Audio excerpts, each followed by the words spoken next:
ఓం శ్రీ గురుభ్యో నమః. ఓం శ్రీ మాత్రే నమః. మేలో ద్వాదశ రాశుల వాళ్ళకి ఏ విధంగా ఉండబోతుంది? మే నెలలో ప్రత్యేకంగా కొన్ని గ్రహాల యొక్క మార్పులు అనేవి ఉన్నాయి. రాహు కుంభరాశిలోను, కేతు సింహరాశిలోను, గురు మిథున రాశిలోను సంచారం చేయటం జరుగుతుంది. శని కుజుడు మీనంలోను, ప్రథమార్థంలో, ద్వితీయార్థంలో కుజుడు మేషరాశిలోను, రవి మేషరాశిలోను, ప్రథమార్థం ద్వితీయార్థం వృషభ రాశిలో సంచారం చేయటం, శుక్రుడు వృషభ రాశిలోను మిథున రాశిలోను సంచారం చేయటం, అలానే రవి బుధులు మేషంలోను వృషభంలోను సంచారం చేయటం కూడా జరుగుతుంటుంది.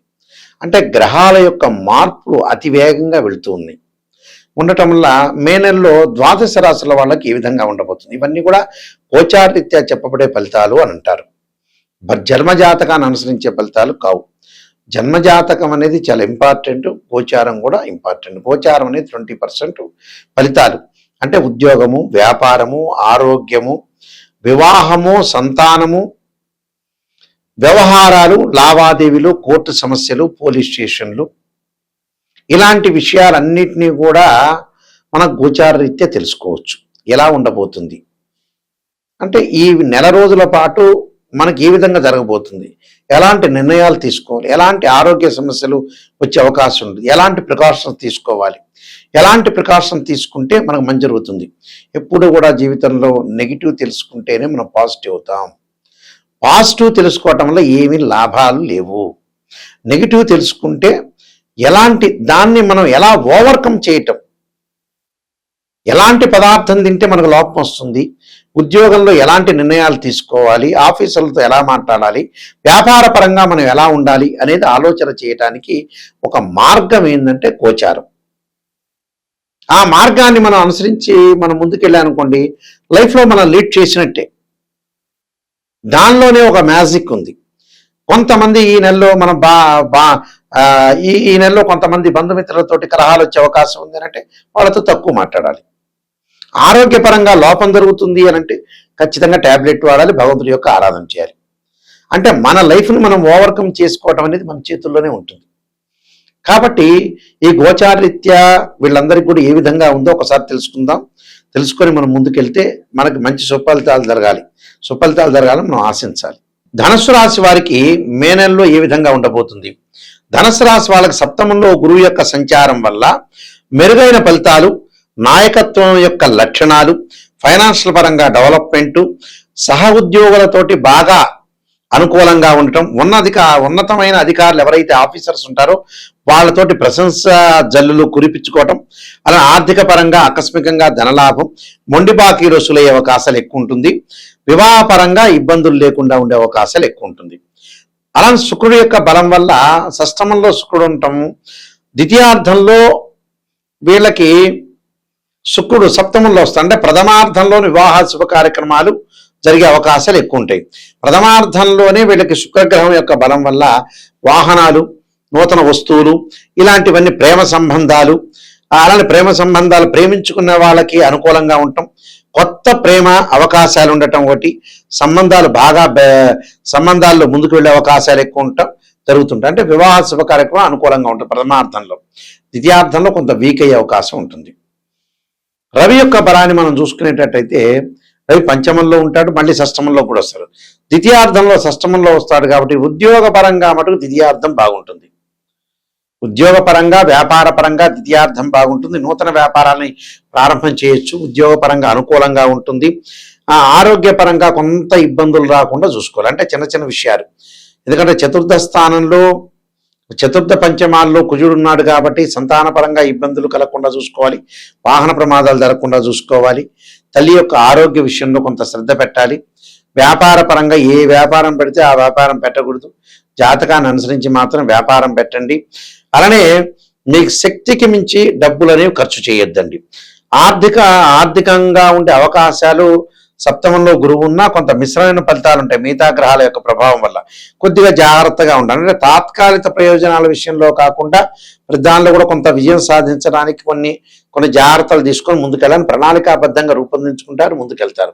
విద్యార్థులకు మటుకు పోటీ పరీక్షలు ఉత్తీర్ణత సాధించే అవకాశాలు ఎక్కువ ఉంటాయి. పోటీ పరీక్షలు ఉత్తీర్ణత సాధిస్తారు. అలానే మంచి ఎగ్జామినేషన్లో పాస్ అయ్యే అవకాశాలు ఉంటాయి. స్త్రీలకి గతంలో ఏదైతే ఉద్యోగం కానీ వ్యాపారం కానీ ఎడ్యుకేషన్ కానీ ఆపేశారు, మళ్ళీ వాళ్ళు అవన్నీ కూడా మళ్ళీ స్టార్ట్ చేసే అవకాశాలు ఎక్కువగా ఉంటాయి. కాబట్టి ఎలాంటి ప్రాబ్లమ్స్ లేవు. కొద్దిగా ఆరోగ్యపరంగా కొద్దిగా మెరుగుపరచుకోండి. మిగతావన్నీ కూడా అనుకూలంగా ఉంటే నేను కొన్ని పరిహారాలు చెప్పబోతున్నా. ఆ పరిహారం పాటించండి, మీకు మంచి జరిగే అవకాశాలు ఖచ్చితంగా ఉంటాయి. ఈ నెలలో వీళ్ళు అనుసరించాల్సిన నిర్ణయాల్లో ప్రధానంగా మనం కొన్ని పరిహారాలు చేసుకొని ముందుకు వెళ్ళాలి. ఎలాంటి పరిహారాలు చేసుకోవాలి అనంటే, ఈ గోచారీత్యా వ్యాపార పరంగా ఉన్న వ్యక్తులు ఖచ్చితంగా బుధవారం రోజున పెసలు దానం చేయటం, బుధుడి యొక్క ఆరాధన చేయాలి. అంటే బుధుడి యొక్క ఆరాధనతో పాటు విష్ణు సహస్రనామ పాలన చేయాలి. ఓ నమో నారాయణాయనం అనే అష్టాక్షరి మంత్రాన్ని చదువుకోవడం చాలా మంచిది బుధవారం రోజున ప్రాతకాలంలో. వాళ్ళ ప్రాతకాలంలో కుదరలేదనుకోండి, ప్రదోష కాలంలో చేయొచ్చు. అంటే వ్యాపార సంబంధమైన వ్యక్తులు మాత్రం. అలానే ఎంప్లాయ్మెంట్ అంటే ఉద్యోగస్తులు ఏం చేయాలి? ఉద్యోగస్తులు ఏం చేయాలంటే అమ్మవారి యొక్క ఆరాధన చేయాలి. అంటే బాల త్రిపుర సుందరీ దేవిని, భువనేశ్వరి యొక్క ఆరాధన చేయటం, అమ్మవారి యొక్క ఆరాధన చేయాలి. దాంతోపాటు సూర్య నమస్కారాలు. సూర్య నమస్కారాల్లో ప్రత్యేకంగా ఆదిత్యాయుధే సహస్ర కిరణాయుధీమే తన్నో సూర్య ప్రచోదయాత్ అనే మంత్రాన్ని, దాంతోపాటు ఆదిత్యాయుధే సహస్రమూర్తాయుధీమే తన్నో భాను ప్రచోదయాత్ అనే మంత్రాన్ని చక్కగా ఉద్యోగస్తులు ప్రతిరోజు కూడా ప్రతి ఆదివారం కూడా 4 ఆదివారాలు వస్తాయి కదా, 4 ఆదివారాలను జిల్లేడు సమిధలు తీసుకొచ్చి మన ఇంట్లో చిన్న హోమగండం తీసుకొని చక్కగా ఓం సూర్యగ్రహాయ స్వాహ అని ఆజ్యం వేయాలి, నెయ్యి వేయాలి. చక్కగా హోమగుండంలో సమిధలు పెట్టాలి, జిల్లేడు సమిధలు ఓ 4-5 పెట్టుకొని ఒక 11 సార్లు ఓం సూర్యగ్రహాయ స్వాహ అనే మంత్రాన్ని వేస్తూ ఆజ్యం వేయండి ఇంటి ముందు. మన ఇంట్లోనే హోమగుండం పెట్టుకొని చక్కగా చేసుకోవాలి, సూర్యుడి యొక్క హోమం చేసుకోవాలి. ఒకలా వీలైతే పురోహితులను పిలుచుకొని కూడా సూర్యుడి యొక్క హోమం చేసుకోవచ్చు. సూర్యుడి యొక్క హోమం చేసుకోవచ్చు, అలానే సూర్యుని పూజ చేసుకోవచ్చు. సూర్యుడి యొక్క ఆరాధన చేయడం మంచి. సూర్య నమస్కారాలు కూడా చాలా మంచి. అలానే అంగారకుడు అంటే ప్రమాదాలు జరుగుతున్నా, కోర్టు సమస్యలు, అన్నదమ్ముల మధ్యలో గొడవలు జరుగుతున్న వ్యక్తులు కుజుడిని ఆరాధన చేయాలి. మంగళవారం రోజున రాహుకాలంలో దీపం పెట్టడం, అలానే రోజు వాటర్ తోటి సర్పాలకు అభిషేకం చేయటం, 2 జంట సర్పాలను దానం చేయటం చాలా మంచిది. అలానే తత్పురుషావిధే మహాసేనాయుధీమే తన్నో షణ్ముఖ ప్రచోదయాత్ అనే మంత్రాన్ని చదవాలి. అలానే శని, ఎల్లాటి శని యొక్క ప్రభావం ఉన్న వ్యక్తులు ఎవరైతే ఉంటారో నల్లని ద్రాక్షారసంతో శనికి అభిషేకం చేయాలి. పురోహితులతో చేపించవచ్చు, లేకపోతే శక్తి లేని వాళ్ళు ఆ మంత్రం చదువుతూ నీలాంజన సమాభాసం రవిపుత్రేమాగ్రజం ఛాయామార్తాండ సంభూతం తమ నమామి శనైశ్వరం అనే మంత్రం చదువుతూ అభిషేకం చేయండి. విదేశాలకు వెళ్ళటం ఆలస్యం జరుగుతుంటే రాహు యొక్క ఆరాధన చేయండి. మినుము దానం చేయండి. ఇంటిలో చక్కగా అర్ధకాయ మహావీరం చంద్రాదిత్యమర్థనం సింహకాకర్భ సంభూతం తమ రాహుం ప్రణమాము అనే మంత్రాన్ని చదువుకోవటం. వివాహం కానీ అమ్మాయిలు వరపాశుపతాస్ రుద్రాభిషేకం, అఘోర గౌరీ పాశుపతాస్ రుద్రాభిషేకం చేయాలి. అలానే అబ్బాయిలు కన్యాపాశుపతాస్ రుద్రాభిషేకం చేసుకోవడం చాలా మంచిది. అంటే ఇవన్నీ కూడా మానసికంగా ప్రశాంతత కలగాలంటే క్షీరపుత్రాయుధి అమృతత్వాయుధిమే తన్నో చంద్ర ప్రచోదయాత్ అనే మంత్రాన్ని చక్కగా చదువుకోవాలి. అయితే ఏదైనా సరే జాతకాన్ని ఒక ఆస్ట్రాలజర్ని అప్రోచ్ అయ్యేటప్పుడు నెగిటివ్ ఫస్ట్ తెలుసుకోవాలి. ఆ నెగిటివ్ని మనం పాజిటివ్ చేసుకోవాలి. స్త్రీయే లోపం పెరుగుట పెద్ద విద్య, లోపం పెరిగిన వాడే పూర్ణుడవుతాడని అర్థం. దీనికి మ్యాథమెటికల్ క్యాలిక్యులేషన్ వేసి ఒక 16 లగ్న కుండల్ని మనం అనాలిసిస్ చేయాలి. ఏదో అరకొరకు నాలెడ్జ్ గల వాళ్ళు ఒక చక్రాన్ని చూసి రాశిచక్రాన్ని చూసి చెప్పడం కాదు. ఒక అమ్మాయి వివాహాన్ని కానీ నిర్ణయించేటప్పుడు రాశిచక్రము, నవాంశం, భావచక్రం, దశలు, అంతర్దశలు నిర్ణయం చేయాలి.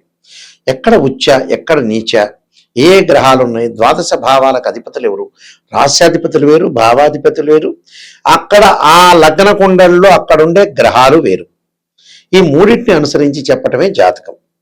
మెయిన్ ముఖ్యంగా అంటే త్రికోణాలని, దృష్టులని, ఇలాంటివన్నీ కూడా నాలెడ్జ్, ఆస్ట్రాలజీలో నాలెడ్జ్ ఉన్న వ్యక్తులు ప్రతి వాళ్ళు అనుసరించే విధానం ఇదే. ఈ మధ్యకాలంలో రకరకాల వ్యక్తులు ఫేక్ ఆస్ట్రాలజర్ రకరకాలు ఉండటం వల్ల కూడా మంచి ఆస్ట్రాలజర్స్ కూడా పేరు పోతుంది. అందువల్ల ప్రతి వాళ్ళని మీరు నమ్మొద్దండి. ఆస్ట్రాలజీ పర్ఫెక్ట్గా తెలిసిన వ్యక్తులకే ముందుకు వెళ్ళండి. అయితే మీరు బుక్స్ చదవచ్చు. నేను నెంబర్ ఆఫ్ ఆస్ట్రాలజీ బుక్స్ రాశాను, 15 పుస్తకాలు రాశాను. ఇంగ్లీష్లో 3 రాశాను, 18 పుస్తకాలు రాశాను. అందులో కాలసర్పయోగం అని, కాలసర్పయోగ దోషం, కాలసర్పయోగ చంద్రిక, రాహుకేతులు, ఛాయాగ్రహాలు, స్వప్నశాస్త్ర పరదీపిక, జాతక చంద్రిక, వివాహ మార్తాండము, సర్వదేవతా కోతలు పార్ట్ 1, పార్ట్ 2, పుత్రగణపతి వ్రతము, అలానే ప్రొడక్షన్ ఆఫ్ ఆస్ట్రాలజీ, ఇలాంటి నెంబర్ ఆఫ్ ఆస్ట్రాలజీ బుక్స్ రాశా. ఇవన్నీ కూడా రాజమండ్రి మోహన్ పబ్లికేషన్ వాళ్ళ దగ్గర దొరుకుతాయి. ప్రొడక్షన్ ఆఫ్ ఆస్ట్రాలజీతో సహా అన్నీ కూడా వాళ్ళ దగ్గర దొరుకుతాయి. ఇవన్నీ కూడా నాలెడ్జ్ అనేది చాలా ఇంపార్టెంట్. ఆస్ట్రాలజీ చెప్పేటప్పుడు ఒక మ్యాథమెటికల్ క్యాలిక్యులేషను, డిగ్రీలో క్యాలిక్యులేషన్ చేయటం, అలానే మీరు కూడా నెగిటివ్ అనేది తెలుసుకోవాలి. నెగిటివ్ తెలుసుకుని పాజిటివ్ తెలుసుకుంటే చాలు.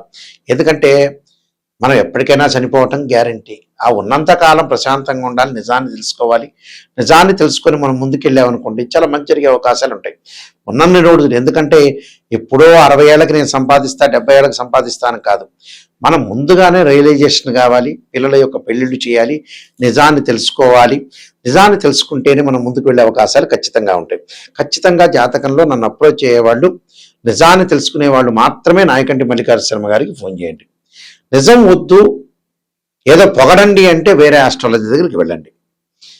అలానే నా వెబ్సైట్ www.nayakanti.com, nayakanti.in ఉంటుంది. అలానే స్క్రీన్ పైన స్క్రోలింగ్ అవుతున్న నెంబర్ నా దగ్గరికే వస్తుంది. నేనే ఫోన్ తీస్తాను. మీరు ఎలాంటి ప్రాబ్లం లేదు, అన్ని విషయాలు నాతో చర్చించవచ్చు. ఏదైనా మీ ప్రాబ్లమ్స్ ఉంటే కూడా నాతో చెప్పుకోండి. దాన్ని నేను పరిష్కార మార్గం అనేది చేస్తాను. దాని జాతకం చూస్తాను, ఉన్న నిజాన్ని తెలుసుకోండి, దానికి ఎలాంటి పరిహారాలు చేయాలి, ఎలా మీరు డెవలప్మెంట్ అవుతావనేది నేను ఓపెన్గా క్లారిటీ చెబుతాను. నేను చెప్పేటప్పుడు మీరు వాయిస్ రికార్డింగ్ అనేది పెట్టుకోండి. వాయిస్ రికార్డింగ్ పెట్టుకుంటే ఏంటంటే మళ్ళీ రిపీట్గా వినే అవకాశాలు ఖచ్చితంగా ఉంటాయి. ఇలాంటివన్నీ కూడా చాలా జాగ్రత్తగా అనుసరించి ముందుకు వెళ్ళండి. మీరు తప్పకుండా మీ అందరికీ కూడా మంచి జరగాలని, శ్రీ పరమేశ్వరి యొక్క కరుణాకటాక్షం ఉండాలని ఆశిస్తూ సర్వే జనా సుఖినో భవంతు.